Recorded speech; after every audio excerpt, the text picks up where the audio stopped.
Hi everybody, Tara here. It's been a really long time since I've actually gone live. I was trying to actually think about this the other day, and it really has been a minute. And I just want to thank you so much for being patient with me over the holidays. It was kind of distracting, so I took necessary time with my family, and I wanted to come back refreshed and renewed, ready to bring you some value, some content. I just want to say I'm welcome to my home office, and it's a real honor to be here with you.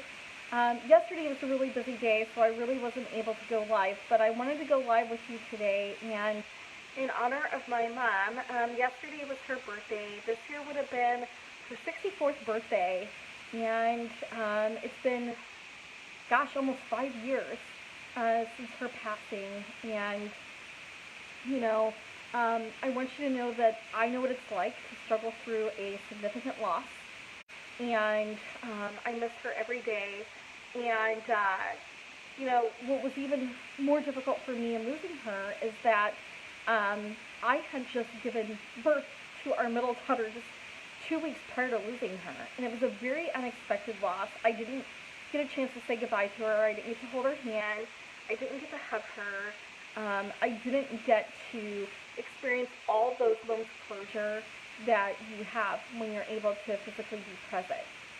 I didn't know at the time that seeing her at my baby shower would be the last time that I would get a chance to hug her or get a kiss from her, or, say any remarks to her for that matter.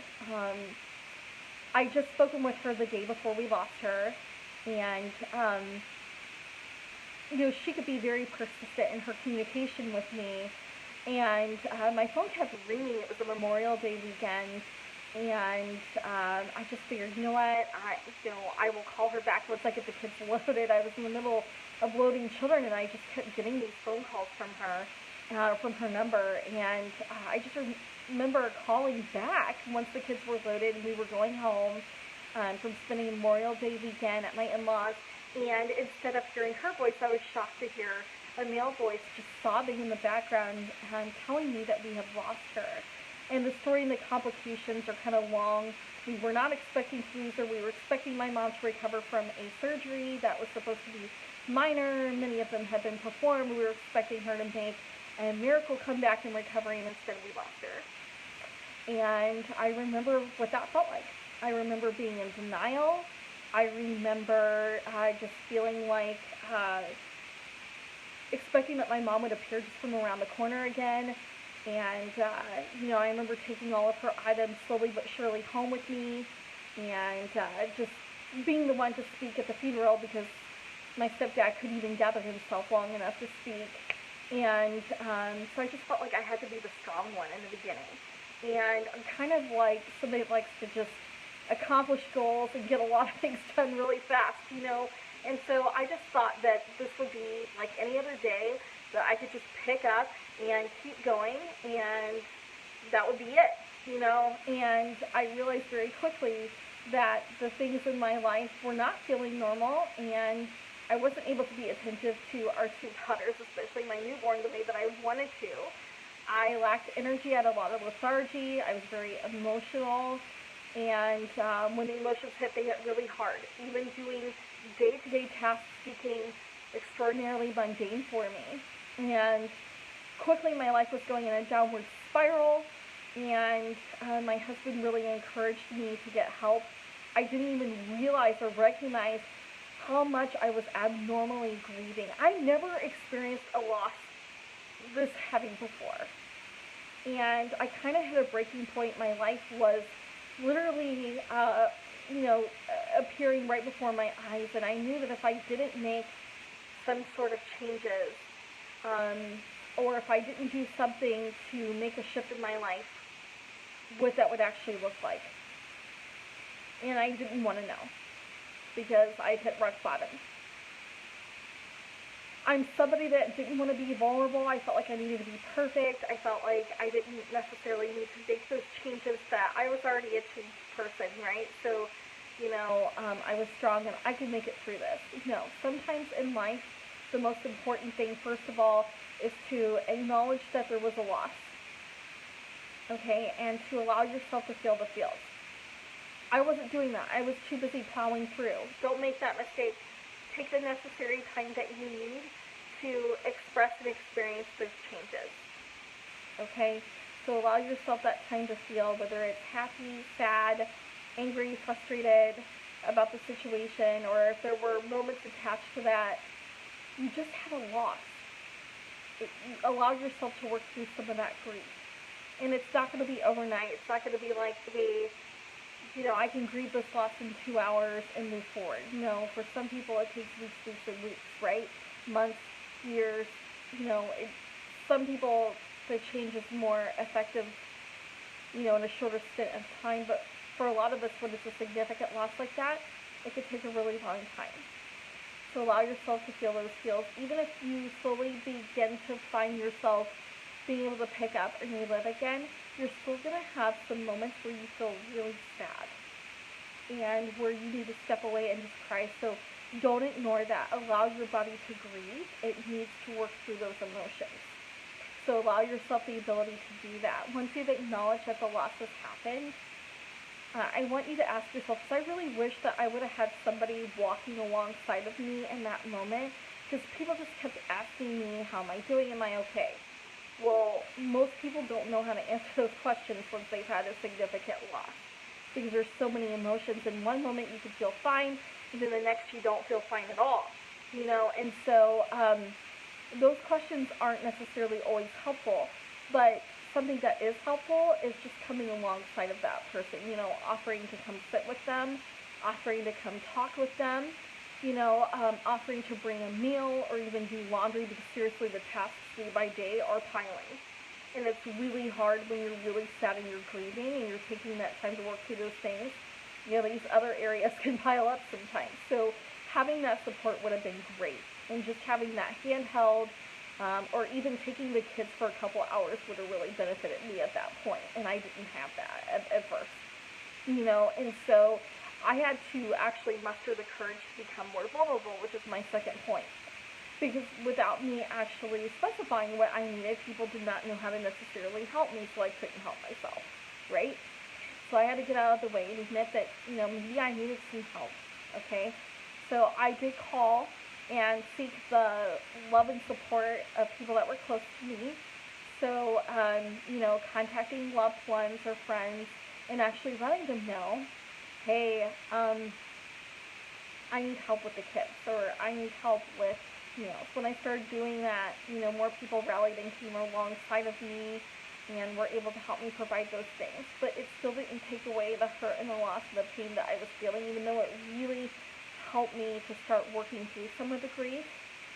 So my third point is when you start to feel like everything is heavy and out of control, and the activities that, maybe you previously, if I could talk, enjoyed, you're no longer enjoying, that's a really good indicator of getting some additional help.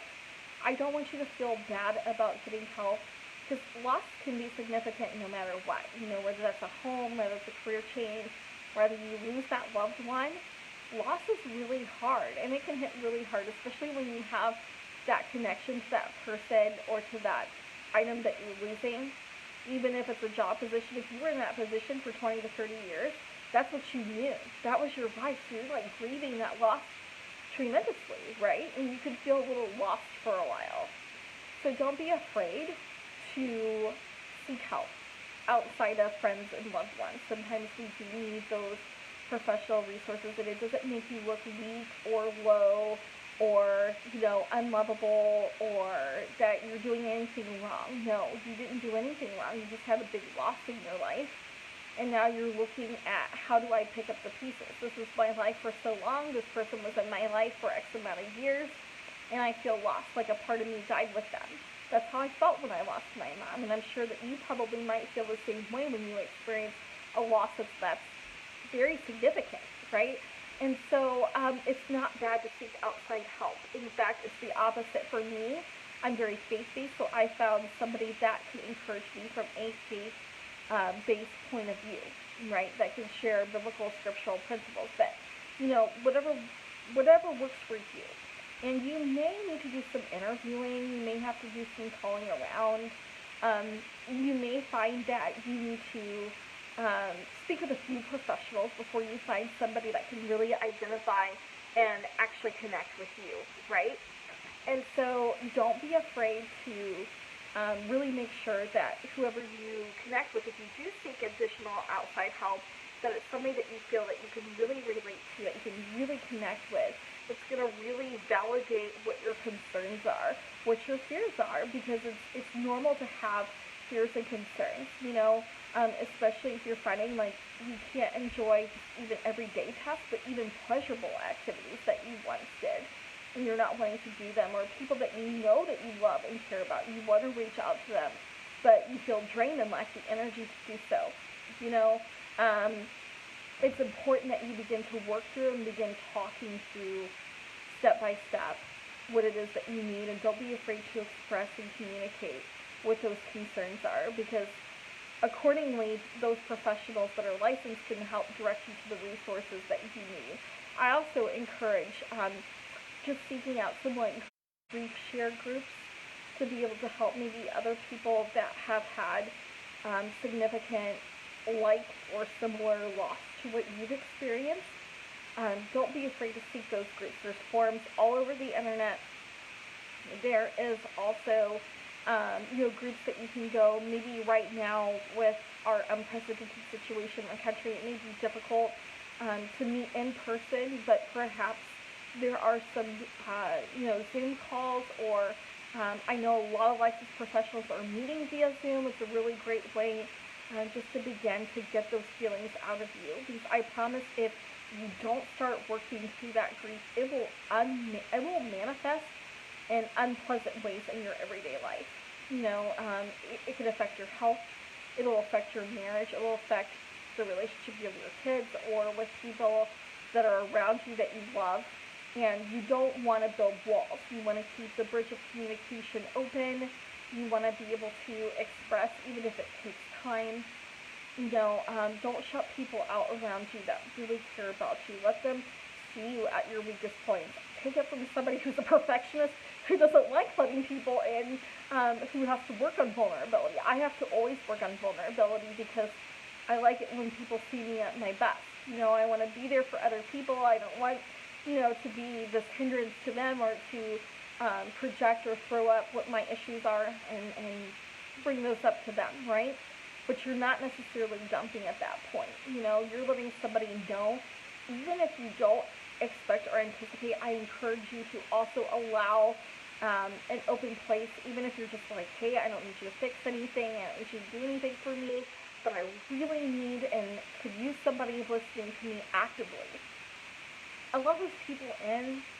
Allow them to be a listening point for you, and just start sharing, because the grief and the loss, it happens in layers. You could honestly, you could feel fine for like a month, and then all of a sudden a birthday comes up, or a lot of times it comes up when there's like a significant event in life. There's a holiday that comes around, for example, and you realize, oh my gosh, this is the first or the second holiday, or even the 20th holiday that I'm experiencing without them. I'm really sad.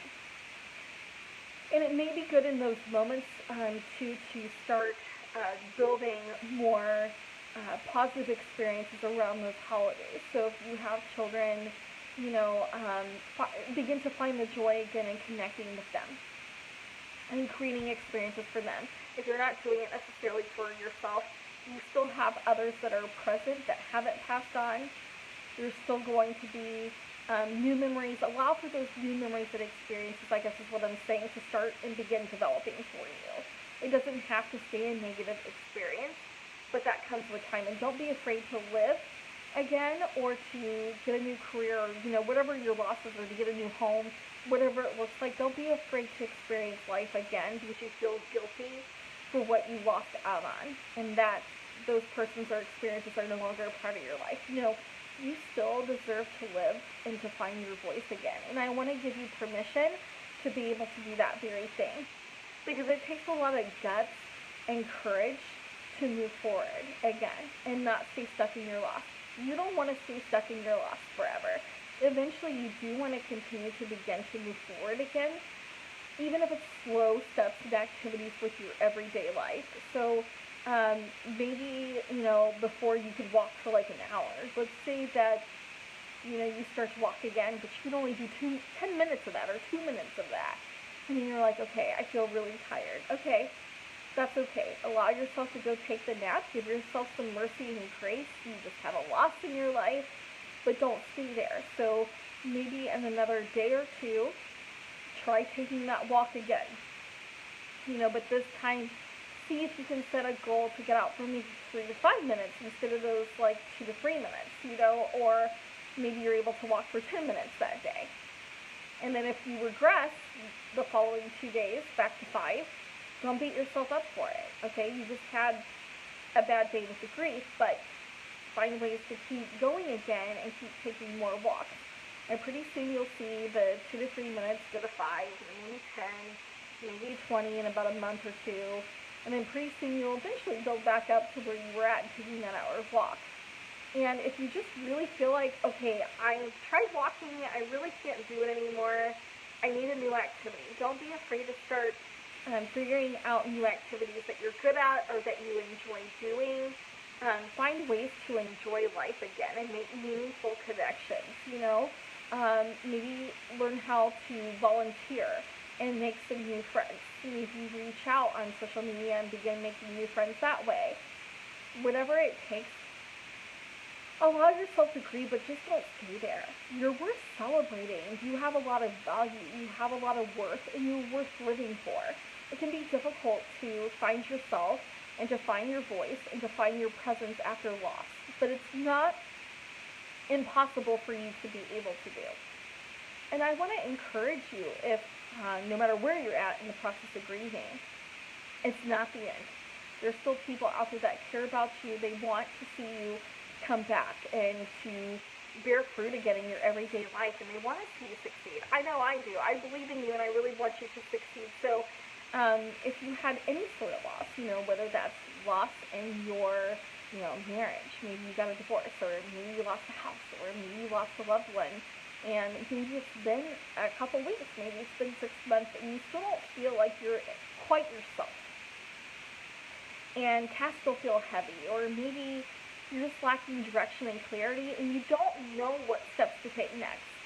I want to reach out to you. I want you to reach out to me. I recently revamped my coaching, and I'm booking 15-minute strategy sessions. I want to know about what type of loss you've had, where you're at with it, and what you're looking to gain. And if it's just that you're looking how to even relive your life, you truly don't know how to move on since you've had this loss, I want you to reach out to me either privately or in the comments below. I do check my others folder and my messages. Please let me know that you're looking to connect and that you're looking for some sort of guidance, and I will be happy to walk the grieving and loss process out with you. Please make sure that you reach out to me below and put me, or just say, hey Tara, reach out to me, and I will gladly reach out to you, because nobody should grieve alone. Sometimes we need that person to latch onto that hope or to breathe life back into us. And